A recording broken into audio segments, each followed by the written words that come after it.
assez incroyable. Ah oui, quand même.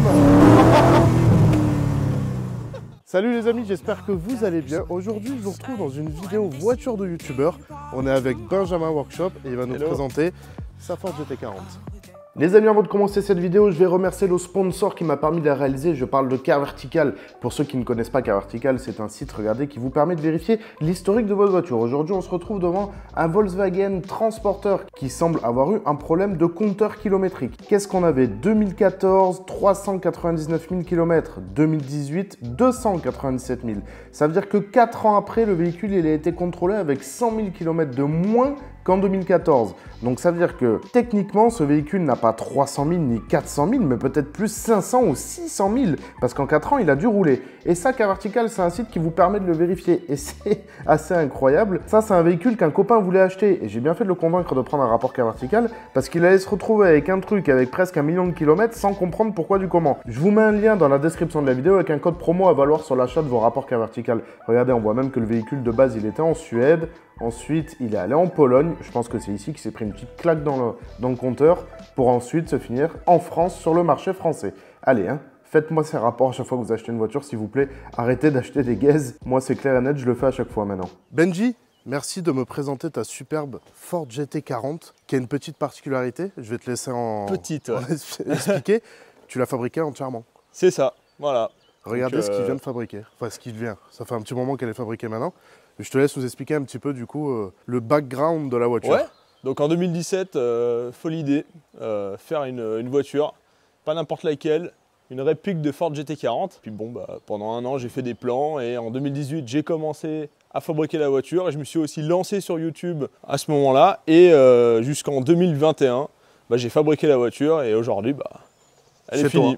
Chez toi, alors chez moi, ouais, dans mon atelier. Voilà. T'avais jamais fait de voiture avant? Non. Ouais, donc c'est une première voiture. Voilà. C'est incroyable. Mais je suis passionné d'usinage de base et dans l'ingénierie mécanique et compagnie. Donc, voilà. Ouais, donc ça aide. Ouais. Je kiffe ça. Ok. Je kiffe ça et les voitures. Combien de temps pour la faire? 4000 heures. 4000 heures. Ouais, elle est partie sur 4 ans. Oh là là. T'as dû en traverser quand même des trucs. Ouais, cool. C'est pas toujours facile, mais l'objectif, on l'a toujours. J'avais un petit poster dans le garage, je l'ai toujours. Et quand on a des moments de mou, voilà, ça arrive très régulièrement. On regarde la photo, le poster est là, on fait c'est ça que je vais avoir dans le garage, donc je donne tout quoi. Ouais, ça c'est cool d'avoir une motivation. Je veux bien croire que t'as dû en traverser des trucs. Franchement, vous pouvez peut-être pas vous en rendre compte à l'image, mais en fait, elle est d'une perfection assez incroyable. La peinture est juste sublime, l'assemblage, le fit entre les éléments est parfait. Peut-être qu'on va avoir la question, mais est-ce que c'est les bonnes dimensions qu'une vraie? Déjà, quelle version de la GT40 c'est? Parce qu'il y en a eu plusieurs. Hein. Il y a eu la marque 1, marque 2, marque 3, marque 4. Ok. Ça, c'est une marque 1. D'accord. Donc, pas les designs des premières voitures qui ont gagné en 66, c'était des marques 2. Donc, la grosse différence par rapport à une marque 2, c'est tout le capot arrière qui est un peu plus optimisé. Il y a toujours cette entrée d'air parce que ça, c'est fabuleux quand même. Hein. Ouais, alors ça, à la base... En termes de design, pour l'époque, c'est quand même incroyable. Regardez, on voit le moteur à travers. Alors, il faut savoir qu'à l'époque, le design d'une voiture comme ça, c'est surtout pour la perf. Oui. C'est pas pour qu'elle soit jolie. Eh oui. Donc, tout a une utilité. Donc là, on est sur forcément la ventilation du moteur et des freins arrière. Et là, on est sur, normalement, parce que c'est pas le cas sur cette voiture, parce qu'elle a une petite particularité au niveau du moteur. Là, on est à la base sur l'admission moteur. Admission d'air moteur, ouais, parce que là, on est censé avoir les papillons, et donc l'air venait comme ça. Et c'est ce qui a été optimisé dans la marque 2, avec un peu comme ça, là, des en double. Ouais. Ça fait qu'elle est, pour moi, elle est un peu moins jolie, la marque 2. D'accord, ok. Ah oui, là, c'est vraiment pour refroidir le moteur et l'intérieur. D'accord, ok. Voilà. Ok, d'accord, ok. Je savais pas. Je pensais que c'était pour évacuer la chaleur, justement, moi, sous le... Non, c'est vraiment pour l'admission, ouais. D'accord, ok, je comprends. Et vu que sur la marque 2, ils ont mis un 7 litres, ouais. Il fallait plus d'air pour le moteur. Et du coup, les petits trous qu'on retrouve à l'arrière, ça aussi, c'est pourquoi? C'est pour tout ce qui est l'échappement? Je t'avoue, c'est surtout pour extraire l'air, je pense. Ouais, ça y était sur la voiture, ouais. Bien sûr, ouais. Ok, d'accord. Après, il y a plusieurs configurations, donc il y a soit des trous comme ça, soit des louvres. Ah oui, d'accord. Des petites aérations. Ouais, ok, je vois très bien, ouais. C'est une voiture qui est très ouverte quand même, hein. Il y a des trous partout, mais tout a une utilité. Logique, hein. L'emplacement du moteur, c'est juste sublime. Là, on est sur des vitres, c'est quoi? C'est du macrolon, du plexi? Ouais, polycarbonate. Ok, avec le gros visuel sur le moteur. Moteur du coup, je pense que tu as quelque chose à nous dire dessus. Ouais, parce que c'est pas un moteur Ford. Ok. C'est un moteur, c'est un V8 hein, bien sûr, en 4 litres 2. Donc la cylindrée est très proche des toutes premières GT40. Bon, moi c'est pas vraiment voulu, mais c'est un Audi des années 2000 qui a été pris sur une A6. Qui développe combien de chevaux? 300 chevaux. Oh, voilà, largement suffisant. Donc le moteur, il délivre 300 chevaux, mais sur l'A6 qui fait 2 tonnes et qui a la clim, qui a machin, là il est tout enlevé. Bah, c'est ce que j'allais dire, combien elle pèse du coup cette voiture? Alors cette voiture, elle pèse 1080 kg. Ah oui, donc c'est un poids plume quand même. 1080, c'est très honorable, oui. C'est très bien. Et la carrosserie du coup, elle est pas en métal, je crois? Non, c'est une voiture en plastique. Ah, tu connais, ça on connaît ça, oui, on connaît très bien. Elle est absolument tout en plastique, enfin la carrosserie. Hein, donc tout ce qui est orange est en fibre. Ouais. C'est bien parce que Laurent me tacle beaucoup sur ma voiture en plastique, du coup maintenant on sera deux. Donc Laurent, si tu regardes cette vidéo, s'il te plaît, tu le tacleras aussi. Laurent, il tacle aussi tout ce qui est Koenigsegg, Bugatti, hein, c'est ça hein. Lui, il aime pas les voitures en carbone. plastique, le carbone, c'est du plastique. Ah oui. Elle est vraiment belle en tout cas. Et du coup, tu as fait ta petite déco GT40 avec les petits ronds blancs pour mettre les numéros de course. C'est ça. C'est super stylé. Et j'ai vu tout à l'heure d'ailleurs, il y a 2 trappes à essence. Ouais, parce qu'il y a 2 réservoirs. Ah d'accord, c'est fonctionnel donc. Bien sûr, il n'y a pas de truc superflu sur cette voiture. Tout est fonctionnel. Les réservoirs, ils sont sous les bas de caisse là, ils vont jusqu'à là à peu près. Ah oui, d'accord. Et il y a 2 fois 35 litres. Et ils sont liés entre eux du coup, ouais, je suppose. Ils sont liés à peu près par là. D'accord, ok. Excellent. Donc on peut remplir à la fois à la gauche ou à droite. Ah, tu peux remplir. T'es pas obligé de remplir les deux en même temps. Tu peux en remplir qu'un seul, ouais. Voilà. Et il se déversera sur l'autre. Ok, ça déverse sur l'autre, ouais. C'est ça. Oui, génial. Et les phares, c'est pareil. À l'avant, on n'est pas sur du verre, quoi. Non, il n'y a que du plastique. Hein. Et ça c'est d'origine aussi. D'origine, c'était comme ça. Ah ouais, il n'y avait pas de verre. Il n'y a pas de verre. Il n'y a que le pare-brise qui est en verre. Et sur certaines versions, il y avait aussi le pare-brise arrière. Qui était, d'accord. Mais le pare-brise avant, du coup, comment tu l'as trouvé ça? Parce que l'histoire, c'est quoi? Tu as acheté un kit en fait, carrosserie? Ouais, j'ai acheté un kit en 2017. D'accord. Et l'Audi pour récupérer le moteur. Ok. Et la carrosserie, c'est un artisan sur Bordeaux qui me l'a fait. Bon, en gros, il fait des Cobra, il fait tous ces trucs-là. Et il faisait aussi des carrosseries de GT40. Alors, tout ce qui est jaune, c'est lui qui a fait. Okay. Malheureusement, tout ce qu'on voit sur la voiture, c'est pas moi qui l'ai fait. Parce que la peinture, bon, voilà. Oui. C'est un peu compliqué, et la carrosserie. Alors le pare-brise, c'est un pare-brise que j'ai acheté en Angleterre, chez Tornado, ça s'appelle. Hein. C'est une boutique de GT40 où ils font ils vendent plein de trucs. Donc j'avais acheté aussi les plastiques comme ça, qui sont déjà formés. Par contre, ils ne sont pas coupés, mais ils sont déjà thermoformés. Formés pour le kit carreau, ouais. Voilà, tout ce qui est transparent, j'ai acheté chez eux. Et ce pare-brise, il est compatible pour GT40. C'est-à-dire que c'est ce que je voulais dire tout à l'heure en parlant des carrosseries. La dimension de cette voiture est identique à une vraie GT40. D'accord. C'est vraiment ultra compatible. Un pare-brise en verre, ça ne se coupe pas et ça ne se déforme pas.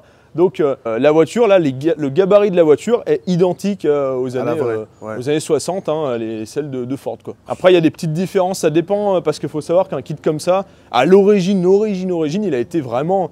Les moules de la carrosserie ont été faites sur une vraie voiture, sur une vraie GT40. Ouais. Bien sûr, bien sûr. Et après, c'est des mecs qui ont refait des moules par-dessus, qui ont refait, tu vois, donc... Bien sûr, ouais.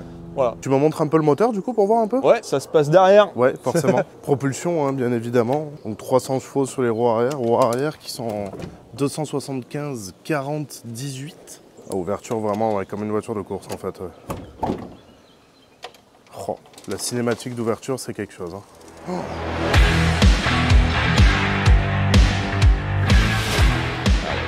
C'est beau, hein. C'est très joli. Hein. Regardez la boîte de vitesse avec l'échappement dessus, tout le système de suspension, ouais, c'est vraiment très joli. Hein. Je vois qu'il y a une belle signature là aussi. Là. C'est le mec qui l'a fabriqué, je crois, non? Qui c'est qui a fait ça, hein?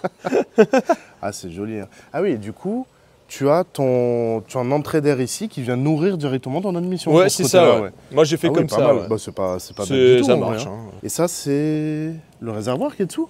Le réservoir, il est ici. Ah oui, d'accord, on est sur là, on a la prise OBD. Ah oui, c'est vrai, tu me disais qu'il y avait une prise. Ouais. C'est incroyable. Là, on a tout le calculateur. D'accord, il est là. Il fait au moteur. Ouais. C'est génial quand même sur une voiture comme ça d'avoir la prise. Ouais. Excellent, d'accord. Et là, on a tout le système de pompe avec la pompe basse pression, avec là le filtre à essence qui balance tout sur le réservoir tampon là. Ouais. Et là, on a un réservoir tampon quand même. pour pas que ça déjauge. Et là, on a la pompe haute pression qui vient nourrir le moteur. Ouais. Ouais, je disais, excellent l'implantation de la batterie, quoi. C'est en lieu et place, c'est propre. Elle a son petit compartiment à elle, avec une petite lamelle en carbone pour la tenir. Ah, c'est super bien fait hein, quand même. Regardez les... C'est quoi ça? Attends, c'est les bar stab ça? Barre anti-roulis, ouais. Bah, ouais, ah ouais, d'accord. Putain, ça remonte jusque là, hop, et ça renvoie derrière le moteur. D'accord. Alors, c'est bien fait. Hein. C'est très très propre. Je suis très impressionné de me dire que un mec tout seul a fait ça dans son garage, quoi. C'est impressionnant en fait quand tu vois ça. Hein. Alors, je vais peut-être avoir besoin de ton aide. Ouais, bien sûr. On va vous montrer l'avant également. Ah, parce que l'avant s'ouvre de la même manière que l'arrière? Ouais. Waouh. Ok, d'accord. Ouais, non, du coup, c'est bon. Tu arrives, c'est bon? Ouais. Oh lolo. Ah oui, d'accord. Oui, donc l'avant, par contre, c'est le néant. Quoi. Voilà, on va retrouver les triangles à l'avant avec les suspensions, forcément. Ouais, suspension et barre anti-roulis. Et ouais, voilà, tous les liquides. Il n'y a pas grand-chose hein, à l'avant. Qu'est-ce que c'est, la petite trappe là-bas? Ça, c'est pour l'accès au pédalier. Ah ouais, d'accord. Oh là là, c'est vraiment beau. On dirait vraiment que c'est une voiture sortie d'une usine de course, en fait. Hein. C'est vraiment impressionnant. C'est très, très, très joli. Et le châssis n'était pas fourni dans le kit, du coup? Non. Ça, c'est toi qui l'as construit ou ils t'ont filé des plans quand même? Alors, sur Internet, il y a des plans qu'on peut trouver et tout. Moi, mon délire, il faut savoir que c'était vraiment la conception du châssis à la base. Après, bon, mettre une robe de GT40, c'était aussi le rêve. Hein. Bien sûr. Quand on est passionné automobile, la GT40, c'est un truc de fou. Et donc, je me suis beaucoup renseigné, j'ai beaucoup étudié les plans qui existaient déjà. Je me suis inspiré un peu. Ok. Et j'ai fait mes propres plans. C'est moi qui ai décidé de chaque cote et tout, et de comment mettre les tubes, machin, les dimensionner. Et j'ai sorti des plans. Et donc, c'est des plans maison. Ouais. Toute la châssis maison, donc. La suspension, tout le châssis, ouais. Putain, c'est incroyable. Ouais, c'est vrai qu'après, en fait, il est vachement bien équipé d'outils, de connaissances, donc forcément, ça facilite, mais ouais, c'est assez impressionnant. Et au niveau de l'intérieur, je te laisse m'ouvrir la porte. L'ouverture, c'est incroyable aussi. Ça, c'est quelque chose. Quand vous avez le toit qui vient avec la porte, c'est... Qui est très utile, tu verras après quand tu vas monter à bord. L'intérieur, c'est magnifique aussi. Hein. Le tableau de bord... comment ça s'appelle déjà cette matière là? C'est du flocage. Flocage, ouais, voilà, je l'avais pas. Ouais. Les sièges baquets Corbeau, ils ont l'air d'être très inclinés en arrière quand même. Ouais, mais on est obligé, sinon on passe pas. On passe vraiment pas dans la voiture, elle est hyper plate. Hein. C'est sublime l'intérieur. Ouais, c'est très spartiate, il n'y a pas grand chose là, hein. C'est vraiment en voiture de course. Hein. Et niveau châssis, du coup, tu as fait quoi? Parce que je pense que tu as dû régler complètement le châssis vu que rien n'était réglé, vu que tu as tout construit. Ouais, alors c'est un petit constructeur fabricant de pneus qui... Petit ouais. Voilà, donc Michelin, Cocorico. Petit, En gros, ils m'ont contacté courant 2022 et ils m'ont dit ta voiture, on kiffe bien, sauf qu'on a vu qu'elle n'était pas spécialement réglée. Et ouais, faut tout régler, là. Alors pour faire des réglages, faut savoir qu'il faut aller sur un circuit, il faut rouler, il faut sortir la caisse à outils, faire des essais. Ça peut prendre des plombes si on ne sait pas. Enfin, c'est super dur de régler une voiture. Vraiment, il faut déjà avoir le ressenti et tout. Et Michelin, ils m'ont proposé un deal de ouf, vraiment, et assez unique d'ailleurs. Ils m'ont mis la voiture sur leur banc, machin, on l'a mis sur simulateur et tout pour voir. Et on a sorti un setup en virtuel qu'on a appliqué sur la voiture. Et on a fait les réglages de barre anti-roulis pour plus de raideur avant, arrière, machin. On a mis l'AGO qu'il fallait. Et la voiture, aujourd'hui, elle a on appelle une balance mécanique qui est hyper optimisée, c'est-à-dire qu'elle est très facile à conduire. Elle a un survirage progressif qu'on prédit en fait. C'est pas une voiture qui surprend. Non, elle a une micro-dérive qui est hyper intéressante. Elle est ultra bien équilibrée. Après, il faut savoir que tout le processus Michelin, il a duré 4 mois. Ah oui. Donc j'ai fait plusieurs fois les allers-retours à Clermont-Ferrand. Et voilà quoi, donc vraiment gros big up à l'équipe Michelin parce qu'ils étaient adorables et ils ont fait un truc de fou. Et cette voiture aujourd'hui, elle n'est pas que, elle figure pas, c'est pas qu'une chocard, c'est vraiment une voiture qui peut rouler et qui roule très très bien. D'accord, voilà. Écoute, je te propose qu'on regarde ça tout de suite. Ouais. Allez, on passe à l'essai routier.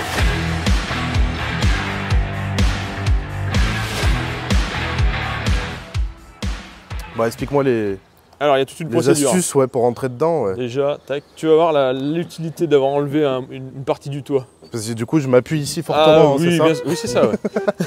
Donc je pense que c'est comme les Lotus. Voilà, pied gauche sur la barre, juste derrière le truc.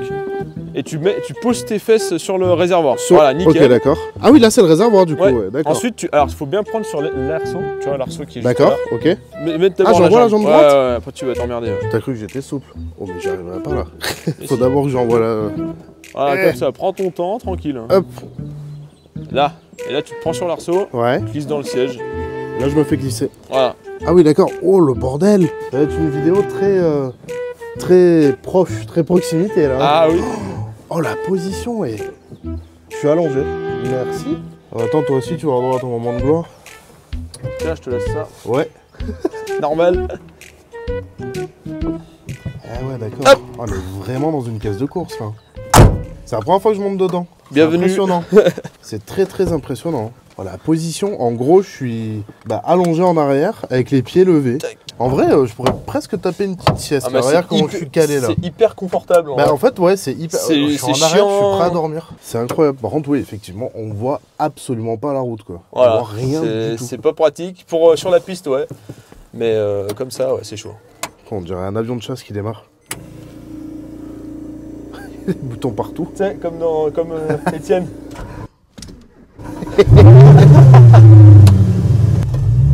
Alors ça braque pas trop. Ouais, j'imagine, ouais. Bah, ça se conduit plutôt bien, tu vois. Ça a l'air. C'est pas si tape-cul que ça, tu vois. Ça me fait penser à, une grosse Lotus Exige, mais en plus américanisé, on va dire. Ouais, c'est ça, ouais. On est juste à que dalle du sol, mais... Ouais, on est très bas par contre. Ouais, ça me fait délirer les aiguilles d'essence qui n'ont pas envie de coopérer. Ouais, ça c'est un petit souci. Un petit souci technique, ouais. C'est rien, elles n'ont pas envie. Il y a le compteur de vitesse. C'est vraiment le kilométrage. Ouais, ah ouais. 668. Oui, c'est ce qu'on a fait avec Michelin. Ah ouais, quand même. Ouais. Ah oui, donc que de circuit, que de tapage à fond, ouais, ouais. Ah oui, le pilote Michelin essayeur a fait 300 en borne, et moi j'en ai fait autant. Ah voilà. Oui, quand même. Donc on a bien tourné, ouais. C'est marrant parce que par contre, tu sens qu'il y a... Je m'attendais pas à avoir un sentiment de solidité comme ça. Ça chante, hein, par contre, hein, on a le... Ouais, l'ambiance est est là quand même, ouais. malgré le Audi machin. Ça fait il super bien. sonne super bien et la voiture est à peu près chaude.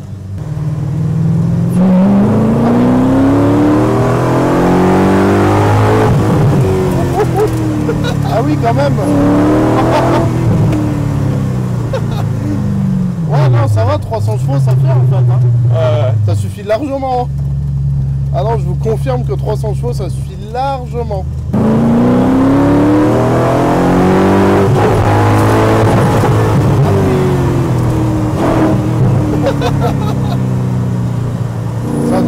Ça doit être quelque chose sur circuit quand même. Ouais, ça marche plutôt bien. Ouais, ça doit être quelque chose. Hein. Honnêtement, je vais vous le dire, ça marche mieux que la Corvette. Là, en termes de réactivité de départ, par contre, c'est plus fort que la Corvette.